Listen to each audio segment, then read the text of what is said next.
जंगल में एक लोमड़ी रहती थी। वो इतनी चालाक थी कि अपने शिकार और भोजन के लिए पहले तो वो जानवरों से दोस्ती करती और फिर मौका पाते ही उन्हें मारकर दावत उड़ाती। उस लोमड़ी की इसी आदत की वजह से उससे सभी दूर रहते थे। एक दिन उसे कहीं भोजन नहीं मिला तो वो दूर तक शिकार की तलाश में निकल पड़ी। उसकी नजर एक तंदुरुस्त मुर्गे पर पड़ी। वह मुर्गा पेड़ पर चढ़ा हुआ था।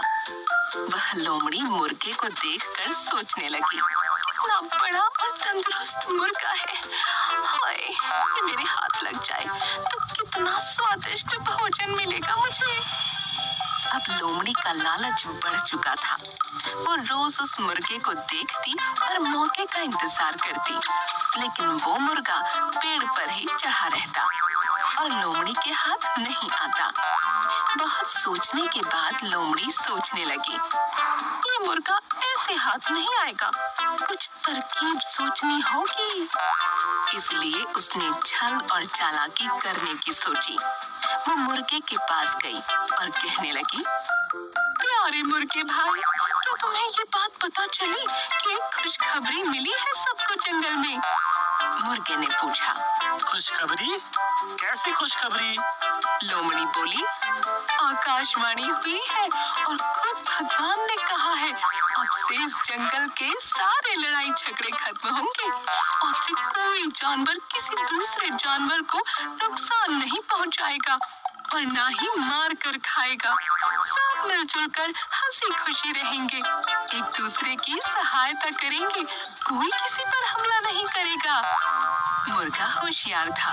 वो समझ गया कि हो ना हो ये लोमड़ी झूठ बोल रही है, इसलिए मुर्गे ने उसकी बातों पर ज्यादा ध्यान नहीं दिया और कहा, अच्छी बात है, पर मैं इसमें क्या कर सकता हूँ? लोमड़ी मुर्गे की ऐसी ठंडी प्रतिक्रिया देख फिर बोली, मेरे भाई, इसी बात पर नीचे तो आओ ना नीचे, हम गले लगकर एक दूसरे को बधाई दें और साथ में खुशियां बांटें। मुर्गा अब लोमड़ी की चालाकी समझ चुका था, इसलिए वो मुस्कुराते हुए बोला, ठीक है, लेकिन मेरी लोमड़ी बहना, तुम पहले अपने उन दोस्तों से तो गले मिलकर बधाई ले लो जो इसी तरफ खुशी से दौड़े चले आ रहे हैं। मुझे पेड़ से दिख रहे हैं वो। लोमड़ी ने हैरान होकर पूछा, मुर्गे भाई, मेरे कौन से दोस्त? मुर्गे ने कहा, अरे बहन, वो शिकारी कुत्ते, वो भी हमारे दोस्त है ना, वो भी शायद तुम्हें बधाई देने के लिए ही इस ओर आ रहे हैं। शिकारी कुत्तों का नाम सुनते ही लोमड़ी थर थर कांपने लगी। वो बुरी तरह डर गई, क्योंकि उसे लगा कि अब अगर वो थोड़ी देर भी यहाँ रुकी तो ये मुर्गा भले ही उसका शिकार बने या ना बने, लेकिन वो खुद इन शिकारी कुत्तों का शिकार जरूर बन जाएगी। इसलिए उसने अपनी जान बचाना ही भला समझा और वहाँ से भाग गई। भागती हुई लोमड़ी को मुर्गे ने हंसते हुए कहा, अरे बहन, कहाँ भाग रही हो? अब तो हम सब दोस्त हैं, तो डर किस बात का? थोड़ी देर रुको। लोमड़ी बोली, भाई दोस्त तो है, लेकिन शायद शिकारी कुत्तों को अब तक ये खबर नहीं मिली। और ये कहते हुए लोमड़ी वहाँ से जंगल में गायब हो गई। इस कहानी से हमें यह समझ आता है कि धूर्त और चालाक लोगों से हमेशा सतर्क व सावधान रहना चाहिए और चतुराई से काम लेना चाहिए। एक गांव में कपड़े बेचने वाले एक बहुत बड़े व्यापारी थे। आसपास के गांवों के लोग उसकी दुकानों पर से कपड़े खरीदने आते थे। आसपास के गांवों में भी कपड़े की कोई दुकानें नहीं थीं, इसलिए सेठ खुद ही कभी-कभी कपड़े बेचने के लिए जाया करते थे। एक बार सेठ गांव में कपड़े बेचने के लिए गया था। वहां से लौटते समय एक पेड़ के नीचे वह आराम करने बैठ गया और थोड़ी ही देर में उसे नींद आ गई। जब वह नींद से जागा तो उसने अपने आसपास तोतों का समूह देखा। हरे रंग, लाल चोंच और गले पर काली पट्टी वाले तोतों को देखकर सेठ ने सोचा, कितने सुंदर हैं ये तोते। एक दो तोतों को साथ ले जाऊं तो परिवार के लोग बहुत खुश होंगे। ये सोचकर सेठ ने अपना गमछा तोतों के झुंड पर फेंका और एक तोते को पकड़ लिया। इस तोते को सेठ अपने घर ले आया। सेठ ने घर पहुंचकर तोते के लिए सोने का पिंजरा बनवाया, पानी पीने के लिए कटोरी और खाने के लिए एक छोटी सी प्लेट भी रखवाई। तोता सोने के पिंजरे में रहने लगा। उसे अमरूद, मिर्च आदि मनपसंद वस्तुएं खाने को दी जाने लगीं। घर के बच्चे तथा सेठ तोते से बातें भी करते। तोता थोड़ा थोड़ा बोलना भी सीख गया। तोते के साथ बातें करने में सबको बहुत आनंद आने लगा। कुछ दिनों बाद सेठ को गांव में से कपड़ों के ऑर्डर आए और उसने खुद ही जाने का फैसला किया। जाते वक्त उसने अपने तोते से कहा, तोते राम, मैं गांव जा रहा हूँ। लौटते समय मैं तेरे माता पिता व सगे संबंधियों से मिलूंगा। तुझे उनके लिए कोई संदेश भेजना हो तो बता। तोते ने कहा, सेठ जी, उन सब से कहना तोता भूखा नहीं है, तोता प्यासा भी नहीं है, तोता सोने के पिंजरे के अंदर आनंद से रह रहा है। सेठ अपने कपड़े बेचकर लौटते समय उसी पेड़ के नीचे आराम करने के लिए रुका। तभी तोतों का एक समूह उस पर टूट पड़ा। वे उसे चोंच मारने लगे। उनमें से एक तोते ने सेठ से पूछा, सेठ जी, हमारा तोता क्या कर रहा है? सेठ ने उन्हें शांत करते हुए कहा, अरे तोता भूखा नहीं है, तोता प्यासा नहीं है, तोता सोने के पिंजरे के अंदर आनंद कर रहा है। यह सुनकर सभी तोते बिना कुछ बोले जमीन पर मुर्दों की तरह लुढ़क गए। सेठ उनके पास गया। उसने तोतों को हिला डुला कर देखा, पर ऐसा लगा जैसे सारे तोते आघात से मर गए हों। सेठ जी घर पर आए। सेठ को देखते ही तोते ने अपने माता पिता एवं सगे संबंधियों के समाचार पूछे। सेठ ने कहा, तेरे माता पिता और सगे संबंधियों को जब मैंने तेरा संदेश सुनाया तो सभी लुढ़क गए। क्या उन्हें आघात लगा होगा? पिंजरे के तोते ने कोई जवाब नहीं दिया। सेठ की बात सुनकर वह स्वयं भी पिंजरे में नीचे गिर पड़ा। सेठ ने यह देखा तो उसे बहुत आश्चर्य हुआ। उसने पिंजरे का दरवाजा खोला और तोते को हिला डुला कर देखा। सेठ जी को लगा वह तोता भी आघात से मर गया है। सेठ जी ने तोते को पिंजरे से बाहर निकालकर थोड़ी दूर पर रख दिया। मौका देखकर तोता पंख फड़फड़ाता हुआ उड़ गया। जाते जाते उसने कहा, सेठ जी, मैं आपका आभारी हूँ। मुझे अपने माता पिता का संदेश मिल गया है। मैं उनसे मिलने जा रहा हूँ। आपका पिंजरा सोने का था, लेकिन वह पिंजरा था, मेरे लिए वह जेल थी। तोता उड़ता हुआ जंगल में अपने माता पिता और सगे संबंधियों के पास पहुंच गया। उसे लौटकर आया हुआ देख सब खुश हो गए। अब मुक्त वातावरण में तोता सबके साथ आनंद से रहने लगा। एक घने जंगल में एक हाथी रहता था।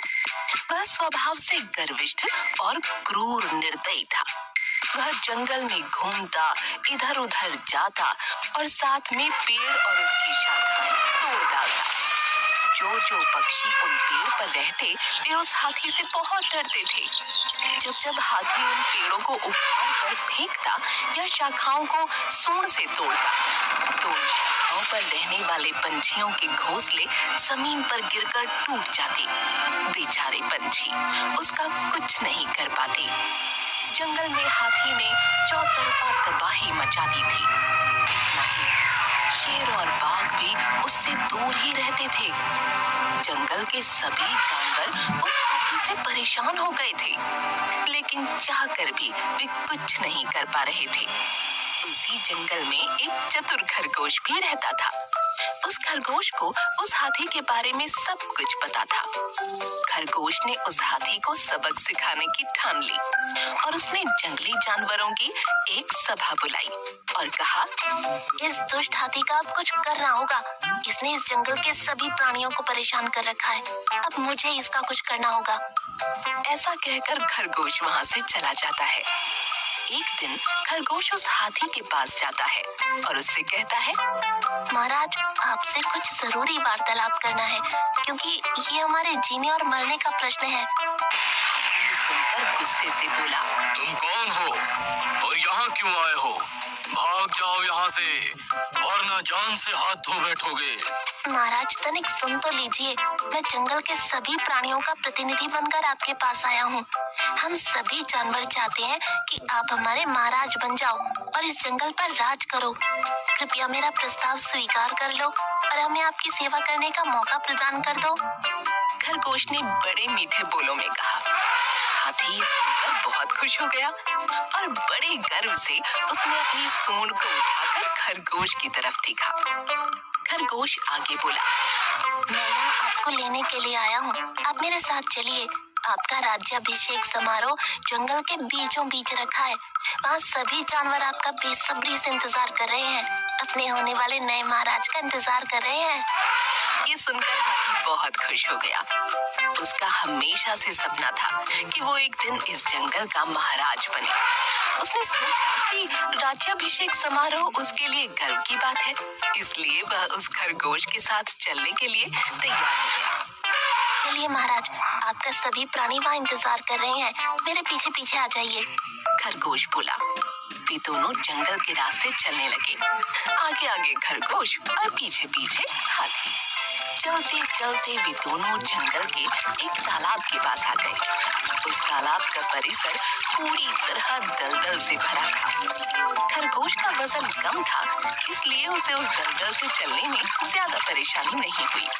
हाथी भी उसी दलदल से आगे बढ़ने लगा, पर हाथी का वजन ज्यादा होने के कारण वह उस दलदल में और फंसता गया। जितना वह उस दलदल से निकलने की कोशिश करता, उतना ही वो उस दलदल में फंसता जा रहा था। वह घबरा गया और खरगोश से बोला, मित्र मेरी मदद करो, मैं इस दलदल में फंसता जा रहा हूँ। अब मेरे राज्य अभिषेक समारोह का क्या होगा? तुम्हारे सभी साथियों को यहाँ बुलाओ, मुझे इस दलदल से निकालने के लिए। मैं तुम्हारी कोई मदद नहीं कर सकता, तुम इसी लायक हो। तुम्हें कुछ पता भी है तुमने जंगल के प्राणियों के साथ कितना बुरा व्यवहार किया है? तुमने पेड़ की शाखाएं तोड़ी, उन शाखाओं पर छोटे छोटे पंछियों के घोंसले और अंडे थे जो तुम्हारी वजह से टूट गए। तुमने बेजुबान छोटे छोटे प्राणियों को अपने पैरों तले कुचल दिया, बड़ी बेरहमी से मार दिया। हम सब रो रहे थे, दया की भीख मांग रहे थे, पर तुमने कुछ भी तरस नहीं खाया और अब तुम तुम्हारी जान की भीख मांग रहे हो। मुझे तुम्हें ये बताते हुए खेद है कि तुम्हारा राज्याभिषेक नहीं हो सका, लेकिन तुम्हारा दाह संस्कार अवश्य होगा। अलविदा। ऐसा कहकर खरगोश वहां से चला गया और इधर हाथी धीरे धीरे उस दलदल में और फंसता गया और उसकी मौत हो गई। तो दोस्तों, इस कहानी से हमें ये पता चलता है कि अत्याचारी को भी अपनी कयामत भोगनी पड़ती है।